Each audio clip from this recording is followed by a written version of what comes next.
আবারও স্বাগত ডিবিসি নিউজের সাপ্তাহিক বিশেষ আয়োজন নেটিজেন ভার্সেস সিটিজেনে। সঙ্গে আছি আব্দুল্লাহ হীরা। অনুষ্ঠানটি নিবেদন করছে রিক্সল। অতীতে হাউডি মোদি বা নমস্তে ট্রাম্প এর মতো বড় বড় অনুষ্ঠানে দুই নেতার ব্যক্তিগত রসায়ন ছিল চোখে পড়ার মতো। তারা একে অপরকে আলিঙ্গন করেছেন এবং প্রশংসায় ভাসিয়েছেন, কিন্তু সেই সৌহার্দ্য এখন আর নেই। ট্রাম্প সামাজিক যোগাযোগ মাধ্যমে ভারতকে অবিশ্বস্ত বাণিজ্য সঙ্গী এবং তার অর্থনীতিকে মৃত বলে আক্রমণ করেছেন, যদিও তিনি সরাসরি মোদির নাম উল্লেখ করা থেকে বিরত থেকেছেন। তার বার্তা অত্যন্ত পরিষ্কার। যে সম্পর্ককে একসময় দুই দেশের জন্য ঐতিহাসিক হিসেবে দেখা হচ্ছিল, তা এখন শুল্ক, ভূরাজনীতি এবং ব্যক্তিগত অহমের দ্বন্দ্বে জর্জরিত। ট্রাম্প প্রশাসন ভারতের উপর 50% শুল্ক আরোপ করার পর সম্পর্কের অবনতি চরমে পৌঁছেছে। ট্রাম্প স্পষ্টভাবে জানিয়ে দিয়েছেন, এই শুল্ক বিরোধ না মেটা পর্যন্ত ভারতের সঙ্গে কোনো বাণিজ্য আলোচনা হবে না। অতীতে বিভিন্ন অনুষ্ঠানে মোদি ও ট্রাম্প একে অপরকে ভালো বন্ধু বলে আখ্যা দিলেও বর্তমান পরিস্থিতি সম্পূর্ণ ভিন্ন। ট্রাম্পের আমেরিকা ফার্স্ট নীতির সঙ্গে মোদির মেড ইন ইন্ডিয়া নীতির সংঘাত এখন স্পষ্ট। ট্রাম্প প্রশাসন শুল্ক বিরোধ না মেটা পর্যন্ত আলোচনায় বসতে নারাজ। এই অচলাবস্থার জেরে ওয়ালমার্ট, অ্যামাজন ও টার্গেটের মতো শীর্ষ মার্কিন খুচরা বিক্রেতারা ভারত থেকে পোশাক ও বস্ত্রের অর্ডার দেয়া বন্ধ করে দিয়েছে। সরকারের অনড় অবস্থানে একদিকে যেমন আন্তর্জাতিক চাপ বাড়ছে, তেমনি দেশের ভেতরে ব্যবসায়ী মহলের ক্ষোভ ও অর্থনৈতিক ক্ষতির কারণে প্রধানমন্ত্রী নরেন্দ্র মোদি দ্বিমুখী চাপের মুখে পড়েছেন। হোয়াইট হাউস গত বুধবার এক নির্বাহী আদেশে ভারতীয় পণ্যের ওপর অতিরিক্ত 25% শাস্তিমূলক শুল্ক আরোপ করে, যার ফলে মোট শুল্কের পরিমাণ দাঁড়িয়েছে 50%। এই পদক্ষেপের প্রধান কারণ হিসেবে পশ্চিমা নিষেধাজ্ঞা সত্ত্বেও রাশিয়ার সঙ্গে ভারতের তেল বাণিজ্যকে দেখানো হয়েছে। ট্রাম্পের আদেশে বিষয়টিকে যুক্তরাষ্ট্রের জন্য অস্বাভাবিক ও গুরুতর হুমকি হিসেবে উল্লেখ করা হয়। এই শুল্ক মার্কিন বন্দরে প্রবেশকারী প্রায় সব ভারতীয় পণ্যের উপর কার্যকর হবে। যুক্তরাষ্ট্রের এই পদক্ষেপের বিরুদ্ধে ভারত অবস্থান নিয়েছে। প্রধানমন্ত্রী নরেন্দ্র মোদি সাফ জানিয়েছেন, অর্থনৈতিক চাপে ভারত পিছু হটবে না এবং কৃষক ও ক্ষুদ্র শিল্পের স্বার্থই সরকারের কাছে সর্বোচ্চ অগ্রাধিকার। কিন্তু মোদির এই দৃঢ় অবস্থানের পেছনেই রয়েছে এক কঠিন বাস্তবতা। আন্তর্জাতিক মঞ্চে শক্তিশালী ভাবমূর্তি বজায় রাখার পাশাপাশি তাকে দেশের ভেতরের চাপও সামলাতে হচ্ছে। একদিকে জাতীয় স্বার্থ ও সার্বভৌমত্বের প্রশ্ন, অন্যদিকে দেশের রপ্তানি খাতের পঙ্গু হয়ে যাওয়ার আশঙ্কা। এই দুইয়ের মধ্যে ভারসাম্য রক্ষা করা তার সরকারের জন্য এক বড় চ্যালেঞ্জ হয়ে দাঁড়িয়েছে। মার্কিন শুল্কের প্রভাব ভারতীয় অর্থনীতিতে প্রায় সুনামির মতো আছড়ে পড়েছে। সরকারের অনড় অবস্থানের কারণে সবচেয়ে বেশি ক্ষতিগ্রস্ত হচ্ছেন ব্যবসায়ীরা। ওয়ালমার্ট, অ্যামাজন, টার্গেট এবং গ্যাপের মতো প্রধান মার্কিন ক্রেতারা ভারত থেকে পোশাক, বস্ত্র এবং অন্যান্য পণ্যের অর্ডার বাতিল করেছে বা স্থগিত রেখেছে। রপ্তানিকারকরা সরকারের এই কূটনৈতিক লড়াইয়ের অর্থনৈতিক শিকার হচ্ছেন বলে মনে করছেন। তাদের মতে আলোচনার পথ খোলা না রাখায় তাদের বহু বছরের ব্যবসায়িক সম্পর্ক নষ্ট হচ্ছে এবং তারা বিপুল আর্থিক ক্ষতির সম্মুখীন হচ্ছেন। নাম প্রকাশে অনিচ্ছুক এক বস্ত্র রপ্তানিকারক বলেন, দেশের সম্মানের কথা বলা হচ্ছে, কিন্তু আমাদের রুটি রুজি বন্ধ হওয়ার জোগাড়। সরকারের উচিত বাস্তবসম্মত সমাধান খোঁজা। এই শুল্কের কারণে ভারতের চামড়া, রাসায়নিক, জুতা, রত্ন, গয়না, বস্ত্র এবং চিংড়ি রপ্তানি খাত সবচেয়ে বড় সংকটে পড়েছে। এই সংকটের একটি গুরুত্বপূর্ণ দিক হল মার্কিন নীতি। চীন ও তুরস্ক রাশিয়া থেকে তেল কিনলেও তাদের উপর এমন শাস্তিমূলক শুল্ক আরোপ করা হয়নি। বিশ্লেষকরা মনে করছেন, ভারতকে একঘরে করার এই প্রচেষ্টা বাণিজ্য নয়, বরং এর পেছনে গভীর ভূরাজনৈতিক উদ্দেশ্য রয়েছে। এর বিপরীতে বাংলাদেশের ওপর 20% শুল্ক আরোপিত হয়েছে, যা প্রতিযোগী ভিয়েতনামের সমান। এই নতুন পরিস্থিতিতে ভারত ও চীন থেকে সরে আসা পোশাকের কার্যাদেশ পাওয়ার সুযোগ বাংলাদেশের সামনে। মার্কিন তুলা ব্যবহার করে উৎপাদিত পণ্যে শুল্ক ছাড়ের সম্ভাবনা বাংলাদেশের সুবিধাকে আরও বাড়িয়ে তুলেছে, যেখানে ভারত উচ্চ শুল্কের কারণে প্রতিকূল অবস্থায় আছে। সব মিলিয়ে একদিকে ট্রাম্প প্রশাসনের চাপ, অন্যদিকে দেশের ব্যবসায়ী মহলের ক্ষোভ, এই দ্বিমুখী সংকটে ভারত এক জটিল পরিস্থিতির মধ্যে পড়েছে। এই অচলাবস্থা দীর্ঘায়িত হলে তা শুধু দুই দেশের অর্থনীতি নয়, বরং বৈশ্বিক রাজনীতিতেও গভীর প্রভাব ফেলবে বলে আশঙ্কা করা হচ্ছে। এই শুল্ক ভারতের অর্থনীতির জন্য একটি গভীর উদ্বেগজনক পরিস্থিতি তৈরি করেছে, যার প্রভাব স্বল্প মেয়াদে রপ্তানি হ্রাস থেকে শুরু করে দীর্ঘমেয়াদে দেশের শিল্পায়ন ও কর্মসংস্থানের উপর স্থায়ী ক্ষত সৃষ্টি করতে পারে। দর্শক, আজকের বিষয় মার্কিন শুল্কাঘাতে ভারত টালমাটাল, ব্যবসায়ীরা ক্ষুব্ধ, দ্বিমুখী চাপে মোদি। আজকের আলোচনায় আমাদের সঙ্গে নেটিজেন হিসেবে আছেন ঢাকা বিশ্ববিদ্যালয়ের অর্থনীতি বিভাগের অধ্যাপক ডক্টর শাহাদাত হোসেন সিদ্দিকী এবং সিটিজেন হিসেবে আছেন রশিদ গ্রুপের ব্যবস্থাপনা পরিচালক এম কফিল উদ্দিন আহমেদ। দুজনকেই স্বাগত জানাচ্ছি আজকের আয়োজনে। শুরুতেই যেতে চাই ডক্টর শাহাদাত হোসেন, আপনার কাছে। এই বিষয়টা তো আপনার মোটামুটি পরিষ্কার, কিন্তু এই ঘটনার পেছনের কোনো ঘটনা বা কেন এটা হলো, ভারতের সঙ্গে এত বড় একটা সুসম্পর্ক এবং মোদি ট্রাম্পের সঙ্গে যে বন্ধুত্ব সব জায়গায় আমরা দেখেছি, একজন আরেকজনকে বিভিন্ন বন্ধুর মানে নমুনা শো করতে দেখেছি, কিন্তু এইবার মোদির আমলে এবং ট্রাম্পের সময় এরকম একটা অবস্থা তৈরি হবে সম্পর্কের, এর পেছনের কারণ কি বা মূল উদ্দেশ্য কি, আলটিমেট টার্গেটটা কি? ডক্টর শাহাদাত হোসেন। জি, দেখুন, বিষয়টা হচ্ছে যে আমরা যেভাবে সম্পর্কটা উপর দিক থেকে দেখছিলাম, যে বিশেষ করে চীনের সাথে যখন পাকিস্তানের সম্পর্ক থাকে এবং চীনের সাথে যখন ভারতের গন্ডগোল থাকে, আমি বলবো যে সম্পর্ক খারাপ থাকে, সেই জায়গা থেকে একটা প্রেক্ষাপট কিন্তু ইউএস এর যে ট্যারিফ, হায়ার ট্যারিফ, সেটা মেলানো যায় না। একইভাবে আপনি দেখেন যে চীন যদি ইম্পোর্ট করে রাশিয়া থেকে তেল, একইভাবে তুরস্কও কিন্তু রাশিয়া থেকেই তেল উৎপাদন করে, কিন্তু আপনি যদি ট্যারিফের ক্ষেত্রে দেখেন, সেই ট্যারিফে কিন্তু সেই জায়গাটা রিফ্লেক্ট হচ্ছে না। তার মানে হচ্ছে প্রকৃতপক্ষে যে বিষয়টা, সেটা হচ্ছে সেই জায়গা থেকে বাংলাদেশের কিন্তু একটা সুযোগ দেওয়া হচ্ছে বলে আমার মনে হচ্ছে। কিন্তু সেই সুযোগটা কেন? কারণ আপনি যদি ট্যারিফের জায়গা থেকেও চিন্তা করেন এবং যুক্তরাষ্ট্রের 6 মাসের বাণিজ্য এই 2025 এবং 24-এর তুলনা করেন, একই সাথে দেখবেন যে আপনি চীনের সাথে যে বাণিজ্যের যে ঘাটতিটা পড়েছে যুক্তরাষ্ট্রের, সেই ঘাটতিটা পূরণের ক্ষেত্রে সবচেয়ে বড় জায়গা করে নিয়েছে কিন্তু বাংলাদেশ, তার পরবর্তীতে ভিয়েতনাম। এখন এই জায়গা থেকে বোঝা যাচ্ছে যে বাংলাদেশকে ভূরাজনৈতিক একটা সেন্টার করা হচ্ছে কিনা, আমার সেই জায়গায় আমি কিছুটা মনে হচ্ছে। এখন সেটা কোন কারণে, কোন ধরনের সুযোগ দিয়ে, কোন ধরনের সুযোগ নিতে চাচ্ছে, সেই বিষয়টা কিন্তু স্পষ্ট না। ভারতের এই ঘটনায় ডক্টর শাহাদাত মনে হয় না যে আমাদের নরেন্দ্র মোদী, আমরা যে দেখছি যে প্রধানমন্ত্রী অনেক কথা বলছেন, তিনি কৃষকের উদাহরণ দিচ্ছেন, তিনি মৌলিক প্রান্তিক উদাহরণ দিচ্ছেন যে তাদের রক্ষার জন্য তার মানে বাণিজ্য নীতির ক্ষেত্রে তিনি নিজেও অনড় থাকবেন, তো সেটা দিয়ে আসলে দেশকে ঠান্ডা করতে পারবেন বা দেশের বাণিজ্য, দেশের অর্থনীতি, এই ধরনের শুল্কের পরিস্থিতি? দেখেন, 150 কোটি মানুষের জ্বালানি নিরাপত্তা কিন্তু একটা বড় গুরুত্বপূর্ণ। অতএব 150 কোটি মানুষের জ্বালানি যদি রাশিয়া থেকে আনা হয়, প্লাস একই জায়গায় যদি শিফট করা হয় যুক্তরাষ্ট্রে, সেটার যে কস্ট, সেটা কিন্তু হিউজ। একই সাথে আবার আমি বলবো যে দুই দিক থেকে বিপদ। একটা হচ্ছে যে জ্বালানি তারা ইউএসএসআর, আমরা বলবো যে রাশিয়ার উপরেই নির্ভর করতে হবে।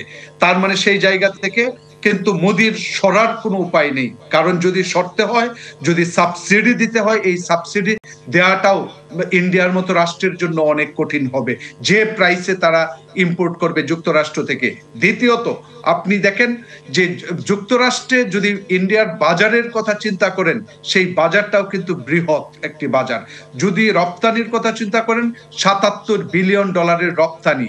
অতএব সেই সমস্ত রপ্তানি কিন্তু বড় ধরনের একটা হুমকির মুখে, যে কারণে ব্যবসায়ীরা আতঙ্কে আছে, কারণ এই বিশাল বাজার অন্যান্য জায়গায় শিফট করা সম্ভব না।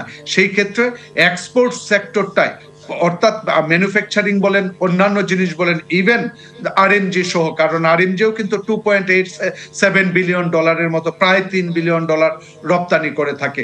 অতএব সার্বিক দিক থেকেই ইন্ডিয়ার অর্থনীতি কিন্তু একটা চাপের মধ্যে পড়ে গেছে, সংখ্যার মধ্যে পড়ে গিয়েছে, যে সংখ্যাটায় বাংলাদেশের কাছে এখন কিন্তু শুধুমাত্র যে আরএনজির কথা বলবেন, যেমন 25% গ্রোথ বাংলাদেশের প্রবৃদ্ধিতে দেখছেন যে আরএনজিতে, যদি এই 2025 25-এর 6 মাস এবং বিগত 24-এর 6 মাসের তুলনা করেন, এটা কিন্তু বিকজ অফ চায়না এবং ইন্ডিয়া থেকে শিফট করার কারণে, এবং ইন ফিউচার সেটা শুধুমাত্র যে আরএমজি তা নয়, অন্যান্য ক্ষেত্রেও কিন্তু বাংলাদেশের পটেনশিয়ালিটি তৈরি হয়েছে।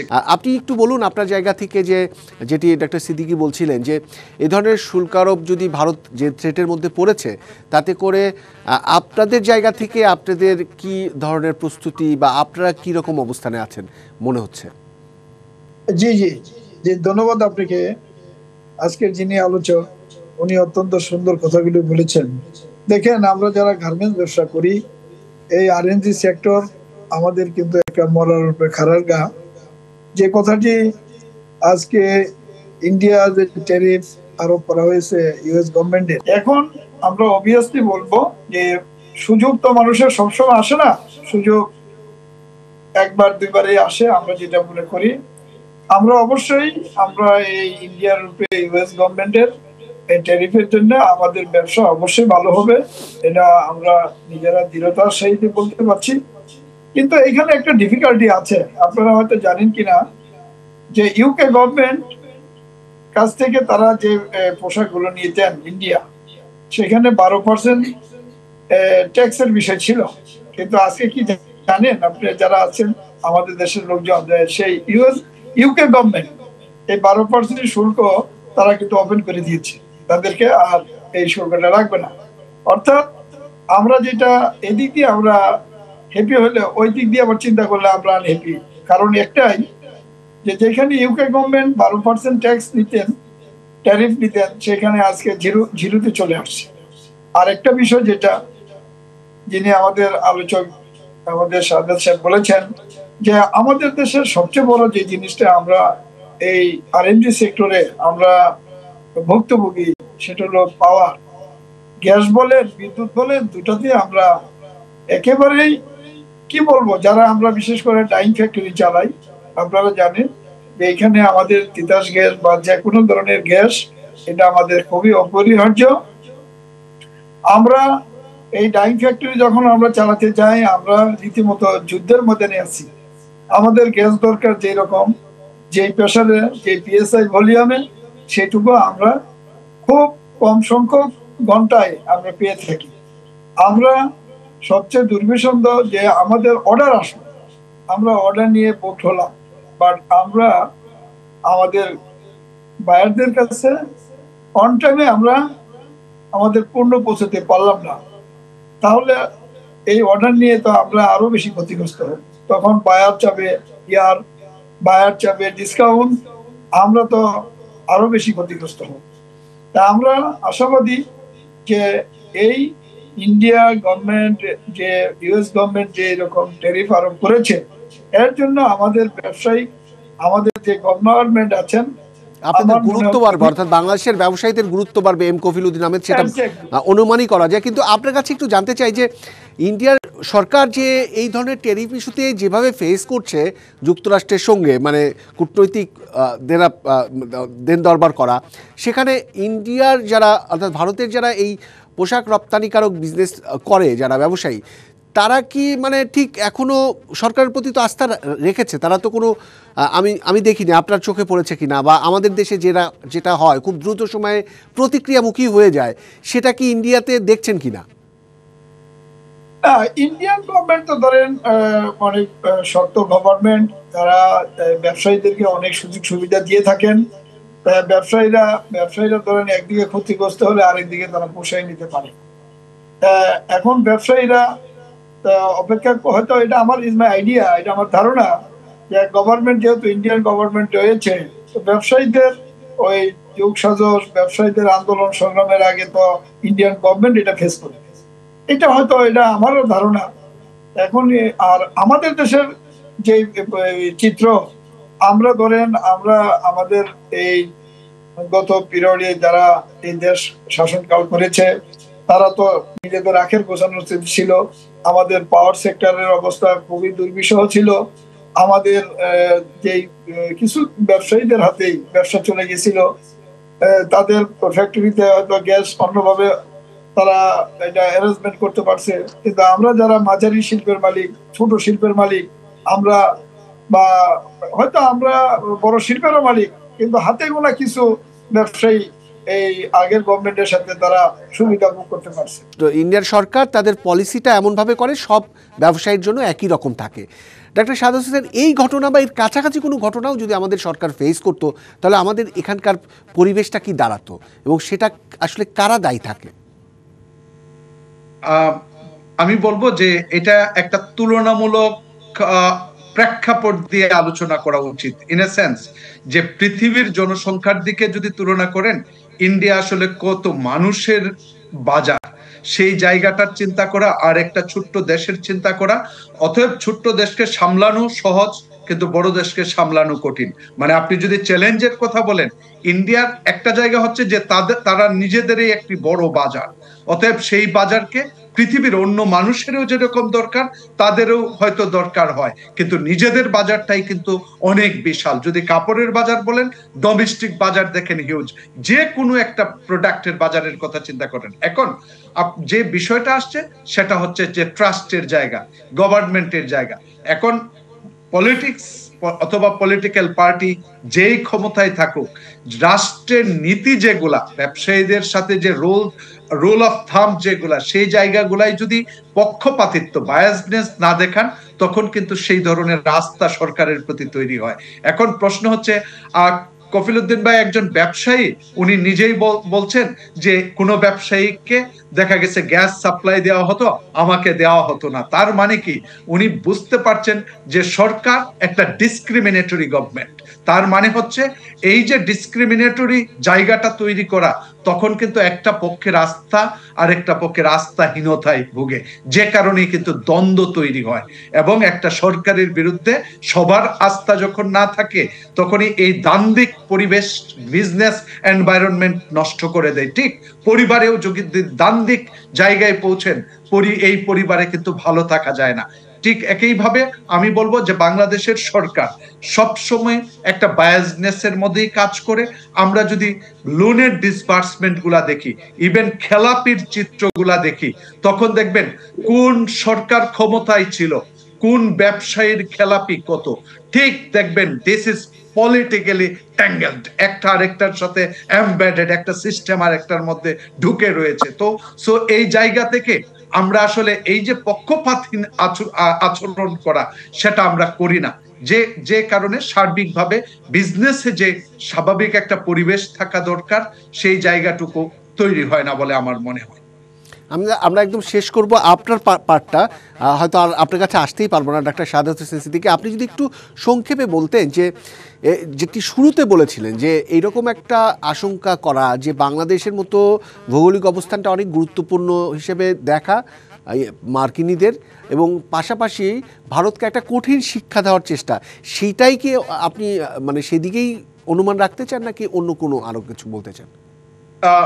দেখেন, বিষয়টা যদি ক্রিটিক্যালি আলোচনা করেন, তাহলে বাংলাদেশের সাথে বলা হতো বিগত সরকার আওয়ামী লীগের একটা ভালো সম্পর্ক রয়েছে। সেই জায়গা থেকে এই ভালো সম্পর্কের জায়গায় আপনি যদি মনে করেন যুক্তরাষ্ট্র এখন আমার যে ভালো সম্পর্ক ছিল তার সাথে যদি খারাপ সম্পর্ক করে, এখন কিন্তু তাহলে যুক্তরাষ্ট্র এখন যারা বাংলাদেশে কথা বলেন, তারা কিন্তু আবার মনে করবে যে যুক্তরাষ্ট্র আমাদের বন্ধু, যুক্তরাষ্ট্র কিন্তু আমাদেরকে সেই অর্থনৈতিক সুবিধার জায়গাটা তৈরি করেছে। এটা কিন্তু স্পষ্ট।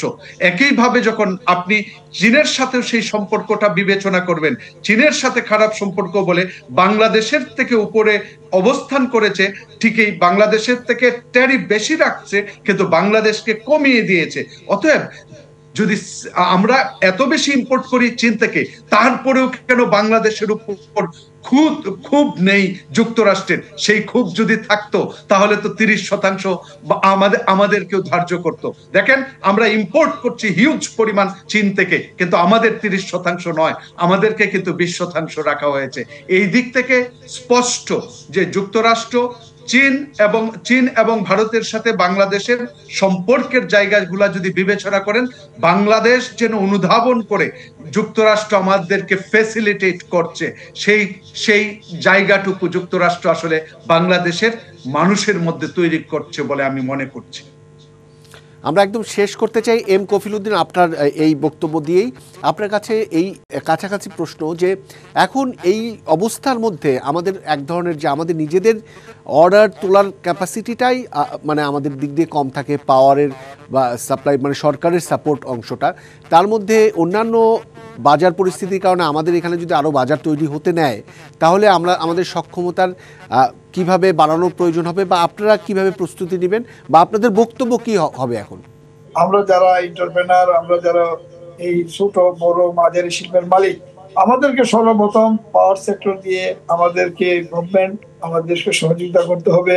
অনেকের ব্যাংক বিমার বিষয় আছে, কাস্টম বন্ডের বিষয় আছে, আমাদের শ্রমিক ভাইদের সাথে নিয়ে কাজ করার আমাদেরকে পরিবেশ সৃষ্টি করতে হবে।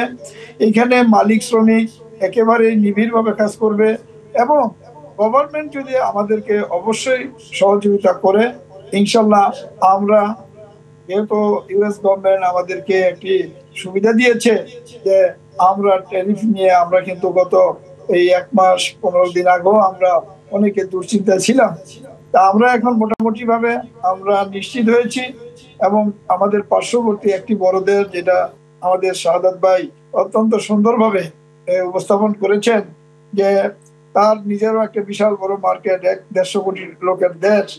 আমরা আমাদের কি, আমাদের তো ধরেন আমাদের যে উৎপাদন, আমাদের যে ছোট শিল্পের মালিক, বড় শিল্পের মালিক, মাঝারি শিল্পের মালিকরা আমরা যা উৎপাদন করি সেটা কিন্তু আমরা সেই চাতক পাখির মতো তাকিয়ে থাকি, আমার ভাইয়া আমি মালটা রেডি করেছি, আমার ভাইয়ার মালটা কখন নিবে। কিন্তু দেখেন বায়ার ঠিকই নিবে, আমরা তো অন টাইমে আমরা সেই মালটা তৈরি করতে পারি না। কি জন্য পারি না? একদিকে রয়েছে এই যে আমাদের পাওয়ার সেক্টরের দুর্ব্যবস্থা, আমাদের রয়েছে ব্যাংক বিমার জটিলতা, আমাদের রয়েছে কাস্টম বন্ডের জটিলতা, এগুলা আমাদেরকে সহযোগিতা করতে হবে। দেখেন এগুলো অনেকাংশে কমে আসলে হয়তো আপনাদের সক্ষমতা বাড়বে, দেশের সক্ষমতা বাড়বে, এই অনুযায়ী ট্যারিফের যে এক ধরনের তুলনামূলক বাজার তৈরি হচ্ছে এটার সুবিধা হয়তো বাংলাদেশও নেওয়ার এক সময় সক্ষমতা দেখাবে। আমাদের থামতে হচ্ছে, সময় শেষ হয়ে গেছে। অধ্যাপক ডক্টর শাহাদাত হোসেন সিদ্দিকী, সেই সঙ্গে এম কফিলউদ্দিন আহমেদ, দুজনকে অসংখ্য ধন্যবাদ। সবার আগে দেশ। প্রিয় দর্শক, আজকের পর্ব এখানেই শেষ করছি। Netizen versus citizen presented by রেক্সল অনুষ্ঠানে আবার দেখা হবে আগামী সপ্তাহে একই সময়ে নতুন কোনো বিষয় নিয়ে। ততক্ষণ পর্যন্ত ভালো থাকুন আর ডিবিসির সাথে থাকুন 24 ঘন্টা।